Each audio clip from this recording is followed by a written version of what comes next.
Bismillahirrahmanirrahim. Assalamualaikum warahmatullahi wabarakatuh. Alhamdulillah, kita bersyukur kepada Allah Subhanahu wa taala karena telah memberikan kita banyak nikmatnya, sehingga dengan nikmat tersebut kita bisa melakukan berbagai macam aktivitas, pekerjaan, amalan-amalan. Ma'asyiral muslimin, jamaah subuh yang dirahmati oleh Allah Subhanahu wa taala dan sahabat rumah Quran dan Sunnah dimanapun berada. Pada kesempatan ini kami akan menyampaikan tentang hak suami terhadap istrinya. Sebelumnya hak istri terhadap suami. Sekarang suami juga memiliki hak dari istrinya, atau kewajiban istri kepada suami. Hak suami atas istri lebih besar daripada hak istri atas suami. Maloppo Piero apperluanna yero la pomorana la benena nania la bene boleh koro la kena. Petuanna mae gayero tanggung jawab lapo makundrai harus nalengir lakena. Mega biero tanggung jawab ner makundrai loko lakena dan nia lapo lakai loko benena. Allah Subhanahu wa taala berfirman, A'udzu billahi minasyaitonir rajim, walirrijali 'alaihinna darajah. Akan tetapi para suami mempunyai hak lebih besar satu derajat atas perempuan. Al-Baqarah ayat 228. Kuburan ni tapu-tapu mana kihat na iro la kuburan ni lo benena. Maka itu rane harus na pandre benena, na sapara benena, na saya benena, dia na singgung yatin na benena, dia na pendiri fisik na benena. Itu hak istri dari suaminya. Nah, ini ternyata lebih banyak lagi haknya suami daripada istrinya. Makanya salah kalau perempuan itu banyak sekali mengeluh, banyak sekali menuntut haknya. Sedikit saja suaminya salah, kira lagi dia yang benar, bermasalah lagi. Padahal dia tidak pernah melihat apakah dia seorang istri ini sudah betul-betul memberikan kewajibannya kepada suaminya. Mari sakti di orang nema kopoi. Cende misalata, tak pengaruh sebab dari pecusi. Memang manusia itu tidak lepas dari kesalahan. Yang penting saling memperbaiki sesama suami dan istri. Tidak boleh ada yang merasa dia benar, pasangannya salah. Tidak boleh. Kalau salah, tetap salah dan kita salahkan. Nah, mencari perbaikannya. Dan berdasarkan sabda Nabi, "Lau kuntu amiran ahadan," seandainya aku, kata Nabi, boleh memerintahkan seseorang ayasjuda li ahadin, benengi wadingi. Nah, suruh Nabi ta usurus sujud yarusidiru patau loko pada rumah tahu. Seandainya aku boleh memerintahkan seseorang untuk sujud kepada seseorang atau kepada orang lain, sesama manusia, la amartul mar'ata an tasjuda li zawjiha. Niscaya aku perintahkan seorang istri untuk sujud kepada suaminya. Bendeng wadingi lau suruh tahu sujud kepada narupatamu betul nade wading ikut loki sujud aku bibang kuang Allah Ta'ala dia nawadi kepada narupatamu bendeng wadingi lapo makun rai lapo bene usuru sujud lokur lakina mage nasabab saking merendahnya itu perempuan di hadapan suaminya.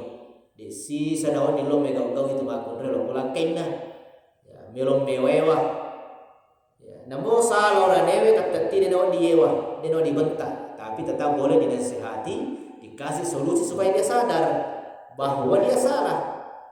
Tapi tidak ada haknya seorang istri untuk memarahi suami, tidak ada haknya seorang istri untuk kasar kepada suami, apalagi kalau orang yang sudah belajar, ya, tidak boleh. Tapi kesalahan suami tidak boleh kita benarkan. Kalau dia salah tetap salah. Dan dia harus bertanggung jawabkan dunia dan akhirat. Ya, kita nasihati, komunikasi dengan baik. Karena Rasulullah katakan seperti itu. Ya, seandainya boleh, saking penghargaannya istri itu kepada suami harus seperti itu. Terlambat saja datang marah lagi. Ya, salah kerja marah lagi. Kalau ada seperti itu, naudzubillahi min dzalik. La amartul mar'ata antas juda li zaujiha, niscaya akan aku suruh wanita untuk sujud kepada suaminya. Bendeng yunas wading, seandainya bisa, tapi kan tidak bisa. Kan harus kepada Allah kita bersujud. Wala tuwaddi al-mar'atu haqqallahi azza wa jalla 'alaiha kullah. Dan tidaklah seorang wanita dianggap menunaikan seluruh hak Allah atasnya. Seorang wanita, seorang istri tidak dia dianggap menunaikan, melakukan, melaksanakan seluruh hak-hak Allah atasnya. Ya, dia nayangga dia pada ya sengir sendia lapor tahu, lapor makun rai, lapor bene, nabe kau hero kewajiban dalam puang Allah Taala.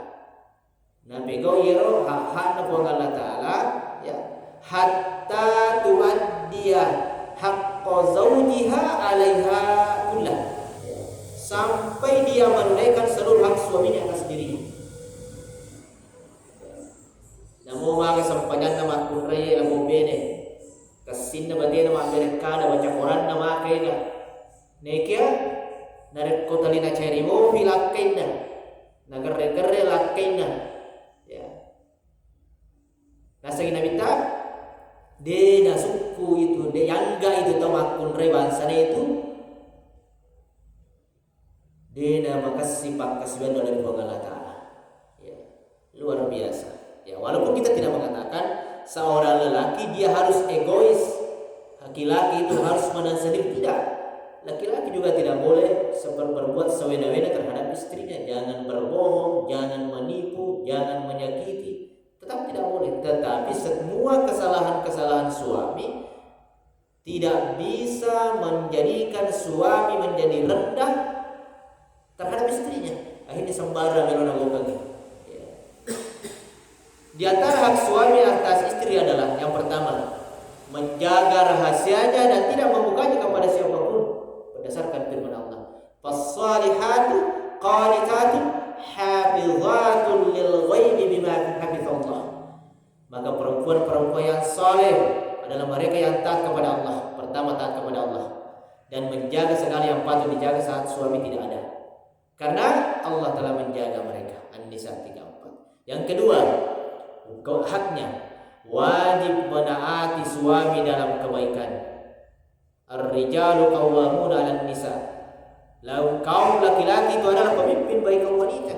An-Nisa ayat 34. Maksudnya pemimpin, ia betul-betul bisa mengarahkan istrinya kepada keridhaan Allah. Ya, bukan bermakna ini dia dikatakan pemimpin, akhirnya selalu mau diikuti pendapatnya, selalu mau diikuti arahannya. Padahal salah. Ya, tidak begitu. Makanya perempuan berhak untuk ya berdiskusi, berhak untuk menasihati, berkomunikasi. Ya, tidak boleh karena haknya sebagai pemimpin, seorang suami juga mentang-mentang sewena-wena, ya, alena menibang lotongan, akhirnya dia tidak menghargai istrinya. Ya. Nah ini tidak bermakna seperti itu yang namanya pemimpin. Pemimpin itu adalah orang yang bijak, orang yang pintar di dalam mengambil keputusan-keputusan, di dalam mengucapkan kalimat-kalimat. Kemudian yang ketiga, ya, hak istri kepada suaminya atau kewajiban istri kepada suami yang merupakan hak suami, memenuhi ajakan suami untuk berhubungan badan. Ini banyak dalil-dalilnya tentang hal itu. Dan ini banyak juga penyakit fenomena sekarang. Fenomena, dan ini sudah bermasalah, sudah menjadi ujian berat bagi suami dan istri.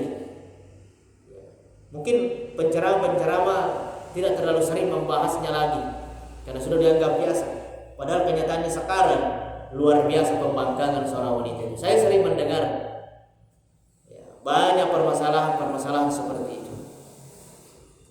Apalagi di konten-konten itu banyak sekali contoh-contoh penolakan seorang istri ketika diajak oleh suaminya. Apa alasannya? Capek. Mungkin kalau yang belum berkeluarga tidak terlalu paham. Tapi ini adalah syariat Islam dan ini adalah sebuah pembangkangan dan dosa besar bagi seorang wanita, seorang istri. Idza da'a ar-rajulu al-mar'atu ila firashihi, bila suami mengajak istrinya ke tempat tidurnya, bila suami mengajak istrinya ke tempat tidurnya, mangere yero la pomorane la polakai ko benena lo matindro pabaat antaji, dia ajak istrinya, fabata ghadbana 'alaiha, dan setiap orang lalu istri menolak untuk memenuhi kemudian jadi istrinya menolak. Tidak bisa Kak, dulu capek Kak, mau Kak ke pasar besok, terlambat Kak bangun, teko Kak jolo di sana.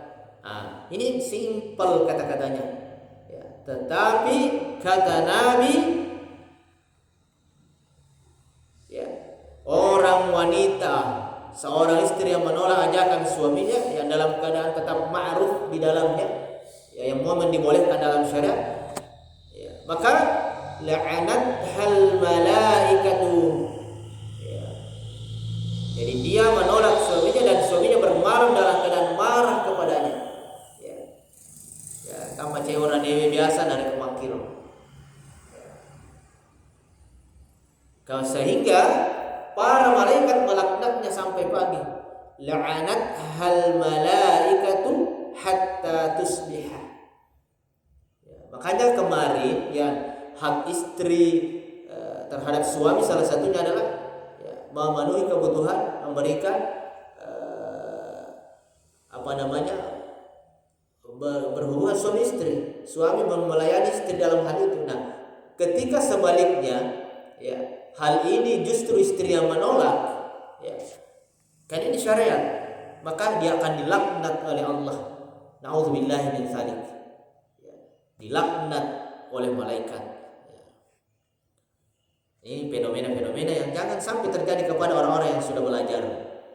Walaupun memang suami juga harus mengerti. Yang keempat, menjaga rumah suami, harta dan anak-anaknya, serta mendidik mereka dengan baik berdasarkan sabda Nabi, kullukum ra'in, kullukum mas'ulun an ra'iyatihi, dan seterusnya. Al-mar'atu ra'iyatun fi baiti zawjiha wa hiya mas'ulatun an ra'iyatiha.